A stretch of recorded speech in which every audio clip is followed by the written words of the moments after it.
Croatia Bosnia and Herzegovina യാത്രയുടെ അവസാന ദിവസമാണിന്ന്. തിരിച്ച് ക്രൊയേഷ്യയിലെ സ്പ്ലിറ്റ് എയർപോർട്ടിലേക്ക് ബസ്സിൽ വരുന്ന വഴി എടുത്ത ദൃശ്യങ്ങളാണിവ. E65 റോഡിലെ വ്ളാക്ക എന്ന പ്രദേശത്ത് കാണുന്ന ഒരു മലയാണിത്. ഈ മലയെ ചുറ്റിയാണ് E65 റോഡ് ക്രൊയേഷ്യയിലൂടെ കടന്നു പോകുന്നത്. സെന്റ് ജെറോമിൻ്റെ പേരിലുള്ളതാണ് സ്പ്ലിറ്റ് ഇൻ്റർനാഷണൽ എയർപോർട്ട്.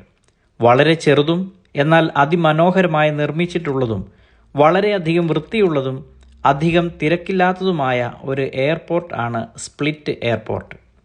ഇതിൻ്റെ മുൻഭാഗത്തെ മനോഹാരിത കണ്ടപ്പോൾ അറിയാതെ നമ്മുടെ കണ്ണൂർ ഇൻ്റർനാഷണൽ എയർപോർട്ടിൻ്റെ ഫ്രണ്ട് വശത്തിൻ്റെ അവസ്ഥ ഓർത്തുപോയി.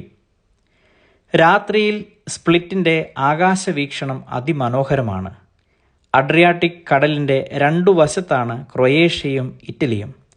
ആകാശത്ത് നിന്ന് നോക്കുമ്പോൾ ക്രൊയേഷ്യ കാണാമറയത്താകുമ്പോൾ ഇറ്റലി നമ്മുടെ കൺമുന്നിലേക്ക് തെളിഞ്ഞു വരുന്നു.